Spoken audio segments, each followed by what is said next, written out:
Hi everybody, and welcome back to Lost Genre Reddit Stories. This post is from the subreddit True Off My Chest, and it's by user BathDoveMermaid. Our rock-solid relationship imploded in a single night, and I'm completely blindsided.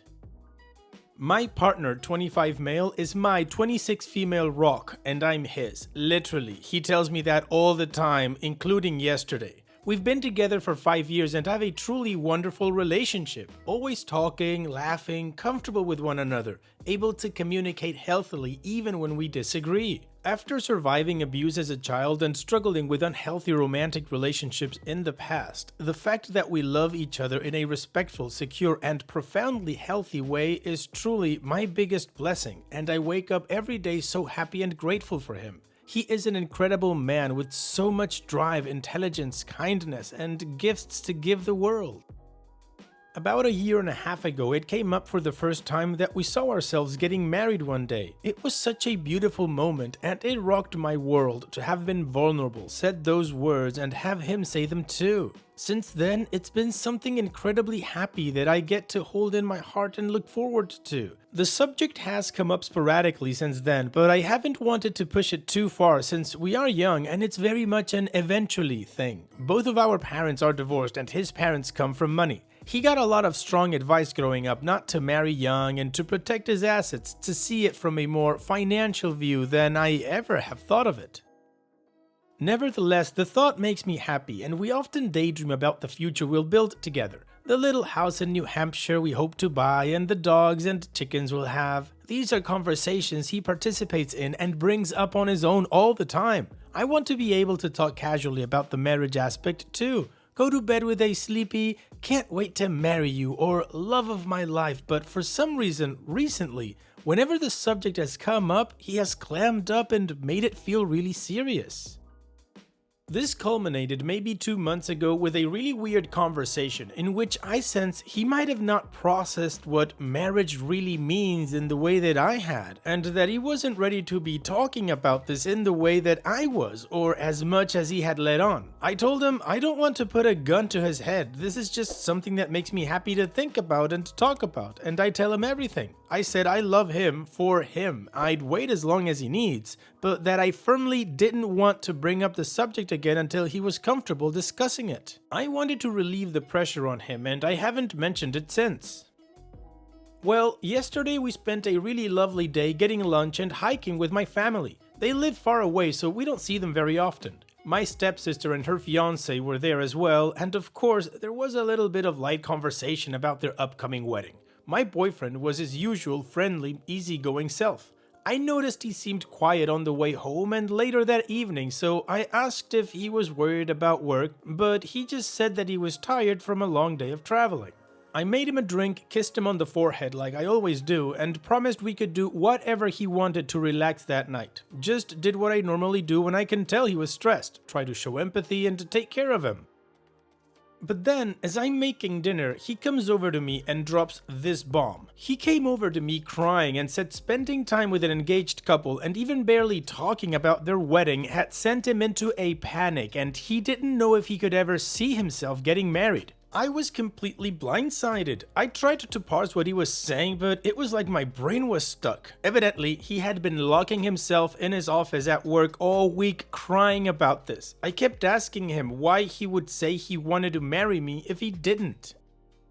He said he was lying, basically, that he wanted to give me what he knew I wanted to make me happy. I could only just stare at him open mouthed. I kept trying to pinpoint if he was saying to me, I don't think I'll be ready to get married for a long time, or I don't think I'll ever be ready to get married. And I really don't think he knows himself. I don't think he has put any kind of mature thought into marriage at all. It was like talking to a scared child. He kept saying stuff about not knowing where his career will lead or if he'll have money. He has a great job, an outstanding network, and is definitely not poor. Neither of us is. And I was just like, we're a partnership. You wanted to be with me yesterday. You want to be with me today. Do you want to be with me tomorrow? Yes, he said. I said, well, that's all that matters. We have a life we love and we'll take on the future together when it comes. I'm devastated. He left for his mother's house and I don't know when he'll be home. I cannot take another sleeping pill or my heart will stop, but I can't sleep a wink. I literally spiked a 100-degree fever and spent all night sweating and freezing. I had no idea it was possible to be in so much pain. It makes you physically sick. This person is the bedrock of my life. We have always had rock solid confidence that we can trust each other, be vulnerable around each other, and be our full authentic selves without inhibition or fear of judgment. We share everything together and we are best friends. He even said that over and over as he sobbed and told me he loved me and that he didn't want to get married. Hours ago, I had the most beautiful and solid relationship in the world. Now, I don't know if we're going to break up. I'm reeling. I feel like I've been stabbed in the back by my safe space. The earth fell out from under me and I don't even know what to think anymore. What do I even do or say to save this? Was I too strong in voicing my desire to get married that I scared him off? Has anyone else gone through something similar? Well, OP, this is a major bump, and I think you can look at it from two angles. You can assume that if he lied about wanting to marry you in the short term, then he lied about a lot of things, and that kills trust. The other way in which I'm leaning more is that this topic in particular is, as you said, something he never really thought about, and now he crashed against reality and what marriage actually meant, and that scared the crap out of him. And not knowing what to do out of panic, he simply pushed it down until it blew up, and now here we are. Either way, I think you need to sit down and talk with him while he's calm so he can probably tell you what he thinks is going on, and then I would think you should be able to gauge the situation better. And what do you guys think, or what would you do if you were in OP's shoes? Let me know in the comment section, and now let's move on to the community comments to see what they said. A Charlotta Greyjoy says, a lot of commenters are drawing really firm lines in the sand here, but I think this is really a question you have to ask yourself, OP. I agree with something someone else said. There's an outsized response with your boyfriend with regards to marriage, and maybe now that he's not so terrified to tell you his feelings about getting married himself, he may be able to express his thoughts regarding marriage to you soon. If you've always communicated and have always been able to talk, that hasn't changed. This talk just hurts more. I think you owe it to yourself and your relationship to figure out the why. You also owe it to yourself to decide if this is a deal breaker, no matter what his reasoning. There are two questions here. Why does your boyfriend have such fear of getting married? If he's unable or unwilling to get over those fears, are you okay with never marrying him? Even the best relationships with the best communication need help sometimes, OP. It may be worth considering finding a good relationship counselor and having them mediate this talk. It's going to be tough. Mayo Elnir says, quote, "We have always had rock-solid confidence that we can trust each other, be vulnerable around each other, and be our full authentic selves without inhibition or fear of judgment." End quote. I mean, you still do? There's not much more open, emotionally honest, and vulnerable than what your boyfriend just showed and shared with you. The question I ask myself reading this story: why does your boyfriend react like getting married is him agreeing to 50 cane slashes on the bare feet every 2 weeks? What he displays is not a rational response, outside of being threatened to relive torture. There are discussions to be had around marriage, yes. It's first and foremost a legal contract. What are the obligations we subject ourselves to? What are legal defaults? What are options that are available? Which do we need? How is money handled? Both are equally working, etc. But this is not it. Threatening marriage should not trigger this. Whatever that is, your boyfriend is obviously mentally hurt and unwell.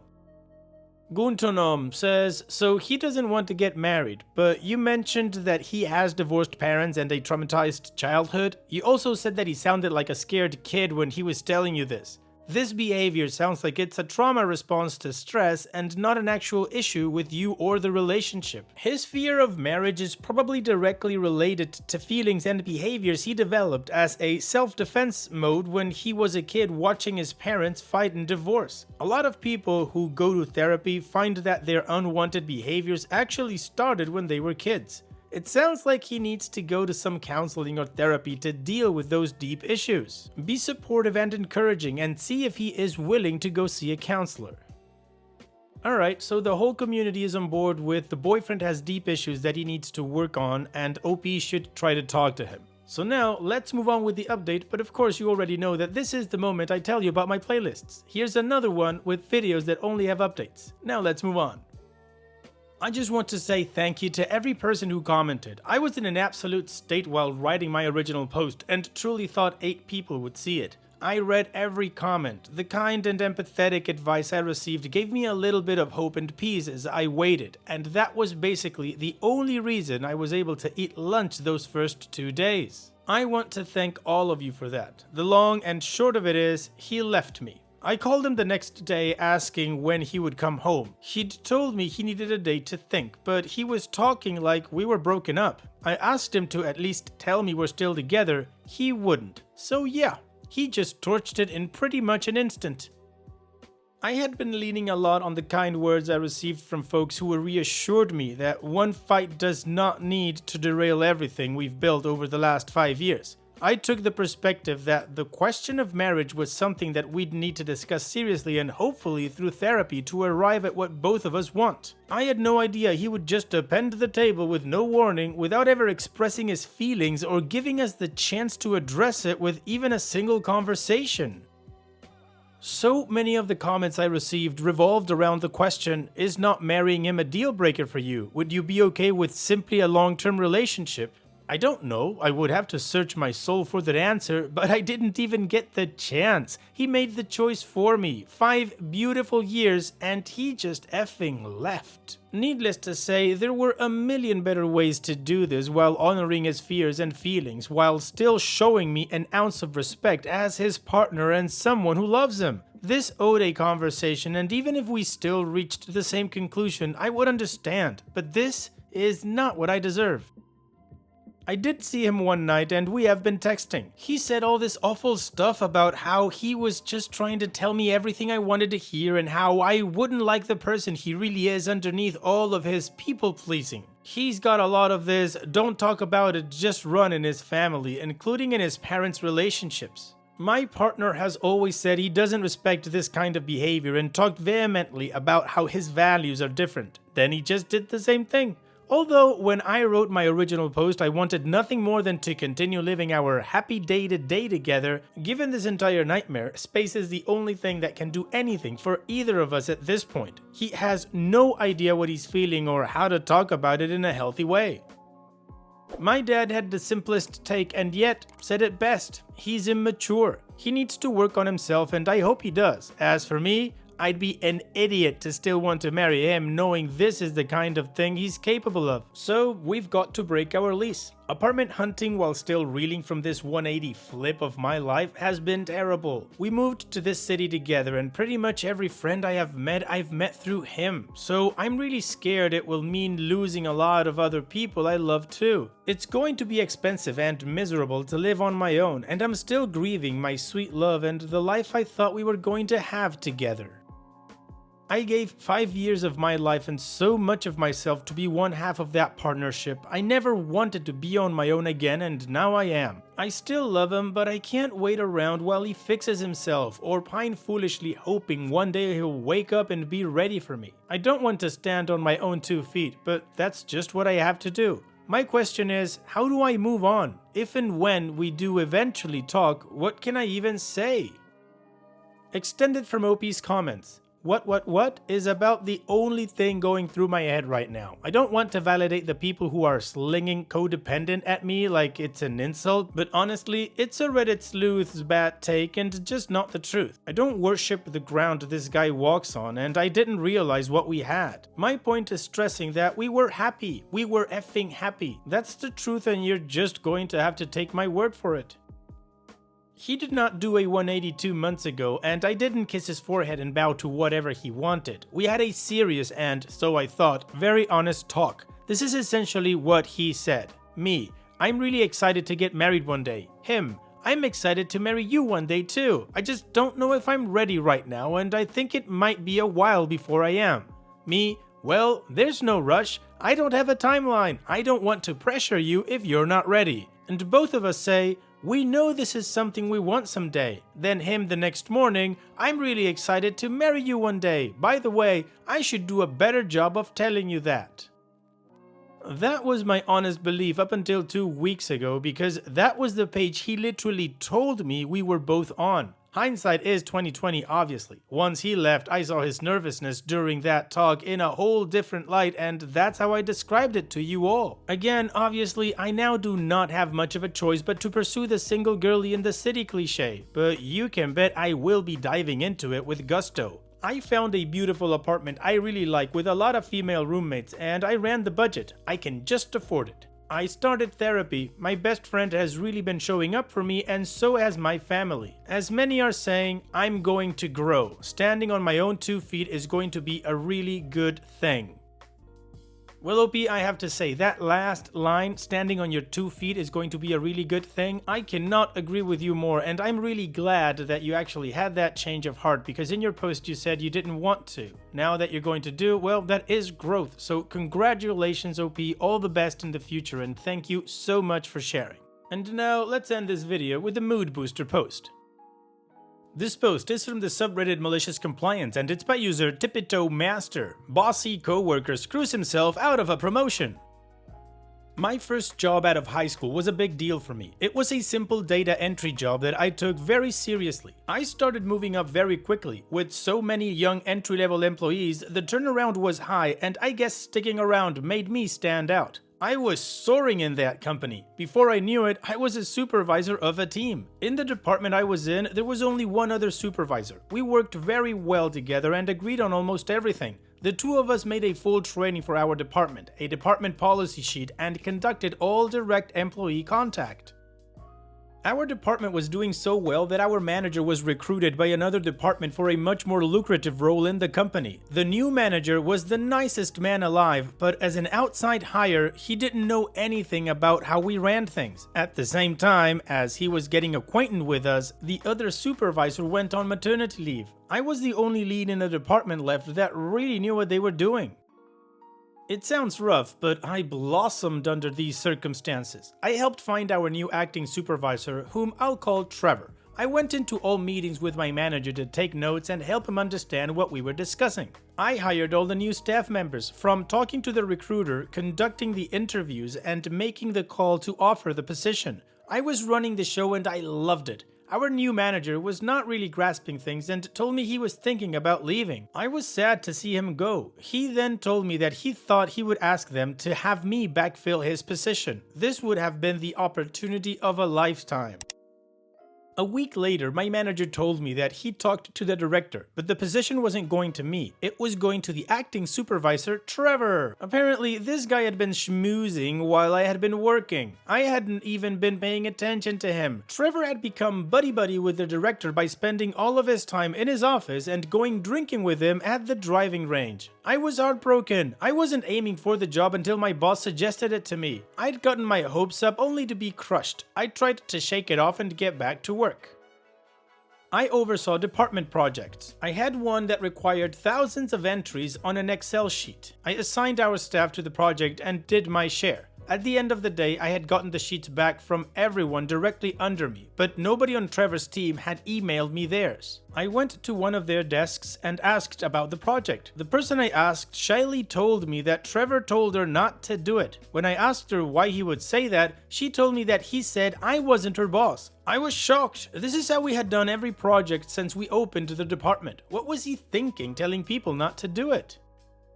I could explain the small ways that Trevor constantly was trying to undermine me or the almost jealous behavior he displayed toward me, but this story is long enough. I'll just say, while shocking, it wasn't out of character for him. I had always been able to keep him from causing damage in the past, and this didn't need to be any different. Then I realized what a golden opportunity this was. I decided to maliciously comply. I just nodded and thanked her for the help. The next day, the director called the manager and supervisors into his office. He asked me why the project wasn't completed the day before. I shrugged and told him that I had sent it out to the team like I always do, and had even done a chunk of it myself. I looked at Trevor. The look he gave me. He was pale and looked at me as if I was about to sentence him to death. When Trevor eventually tried to explain that he told the staff under him not to do it, the director asked everyone but Trevor to leave. The project had been related to payroll, and Trevor had royally screwed over the payroll staff. our director was livid. He was in there for over an hour. I heard the director raise his voice more than once, which was wild. The doors and office walls were glass, so when I passed the office a bit later, I saw Trevor with his head down while our director was shaking his head and moving his hands in a very animated manner. A week later, the other supervisor returned and Trevor was asked to return to his old position under her. I was offered the position of manager soon after, which I gladly accepted. Well, thank you, Trevor. You got OP a promotion. That they deserved way sooner, apparently. But thank you for sharing, OP, and for your patience. Take care. And that's it for today's video. Thank you so much for taking the time to watch it. Now, if you've gotten to this point in the video, I assume that you like these stories that I'm reading out. So here are a couple more that you might enjoy. And if you don't have any time to watch another story right now, save it for later. And also, don't forget to hit that subscribe button.